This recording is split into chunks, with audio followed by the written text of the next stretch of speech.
In your opinion, what are the threats and opportunities for businessmen in the Philippines and as well as ASEAN in investigating in this region?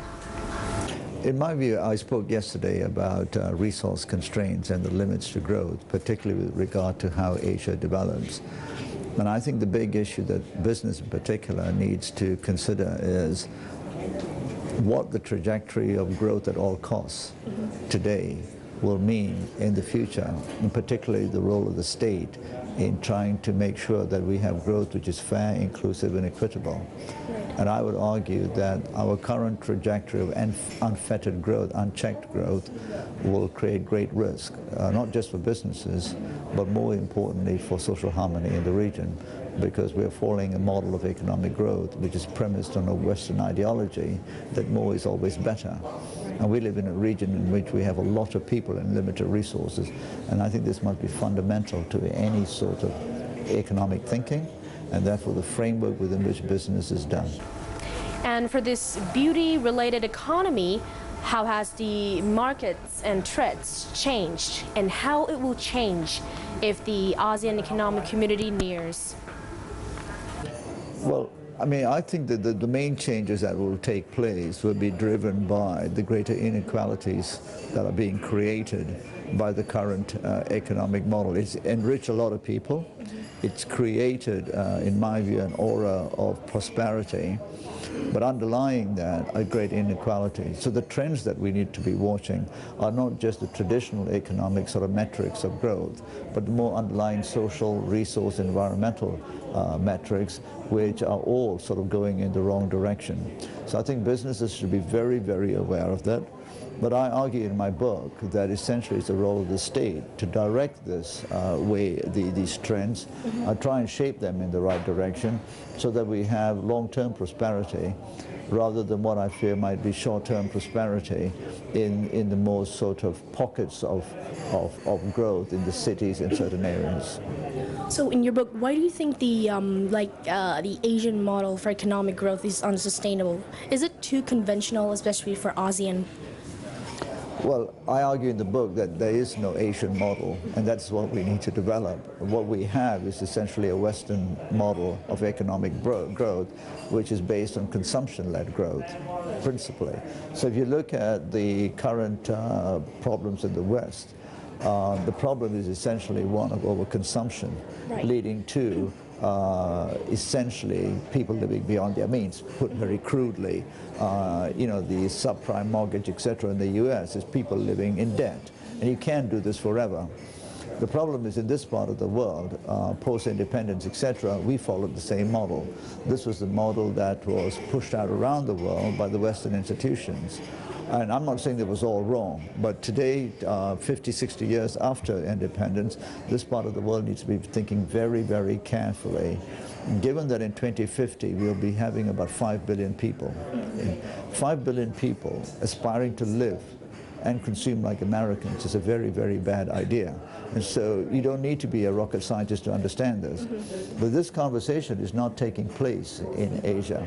So to your question, what we need is an Asian model of growth, which, as far as I know, none exists. Is it adaptable in ASEAN? Of course it is, and ASEAN will have to find its own ways of doing this. But fundamentally, whether it's ASEAN or Asian, I think there'll be some peculiarities based on geopolitics, etc. But fundamentally, the question is very simple. We should not have an economic model that pretends to shape expectations that everyone can live and like Americans and have everything. This will not happen. There are restraints, there are constraints, there are planetary constraints, there are a whole host of other constraints.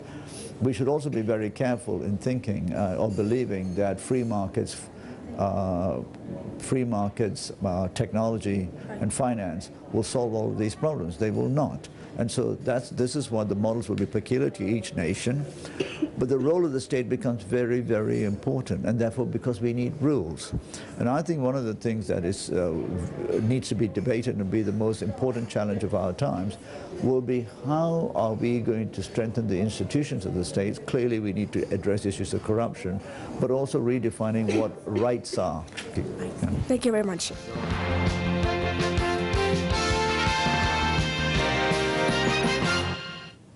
A 7.2 magnitude earthquake struck eastern Turkey on Sunday, killing at least 85 people and sparkling widespread panic as it collapsed dozens of buildings into piles of twisted steel and chunks of concrete. Tens of thousands of residents fled into the streets running, screaming, and trying to reach relatives on mobile phones. As the full extent of the damage became clear, desperate survivors dug into the rubble with their bare hands, trying to rescue the trapped and the injured. Local media reported that 59 people were killed and 150 injured in the eastern town of Ersis. 25 others died in Van, and a child died in the nearby province of Bitlis.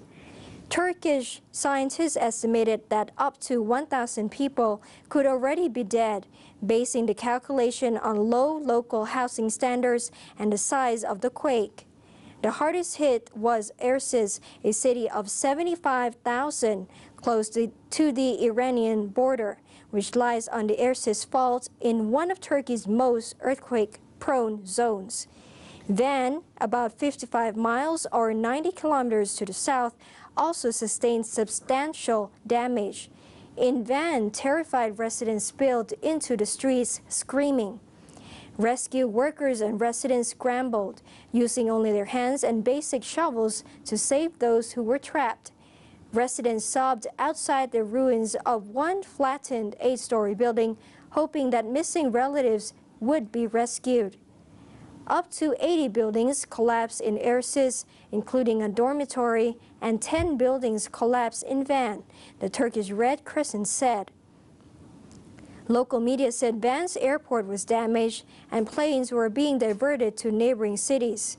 Authorities had no information yet on remote villages, but the governor was touring the region by helicopter, and the government sent in tents, field kitchens, and blankets. Now back to Thailand, the massive flood which shut down all the industrial estates in Ayutthaya has washed out any hopes that the 8 billion baht ready-to-drink green tea market would grow to 10 billion baht this year. At least two key green tea players, Maitan and Oishi, have major manufacturing operations in Rotana and Nawanakorn industrial estates, respectively. Both estates are located in Ayutthaya. The extensive water damage to their facilities will lead to reduced supply of green tea products in the market.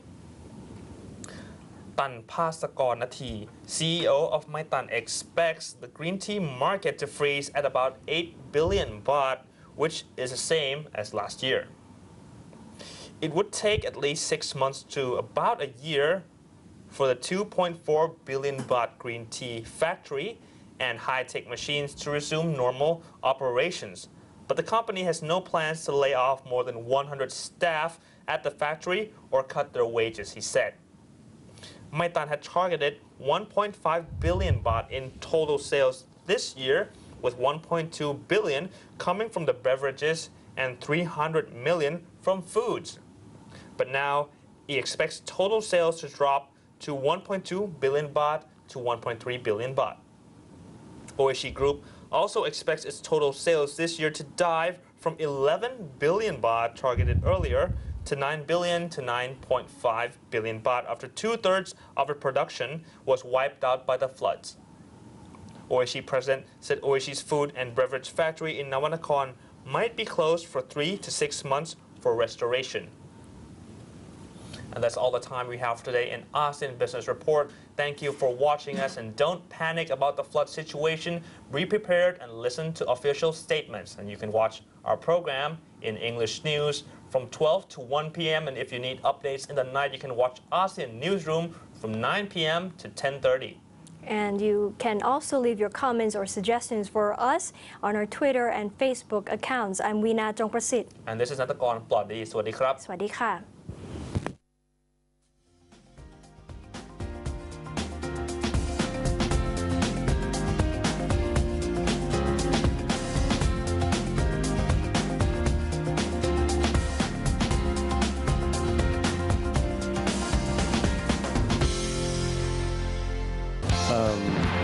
ท่านก็ถาม ถามหนึ่งว่า next step ต่อไปจะเป็นอย่างไรนะครับเช่น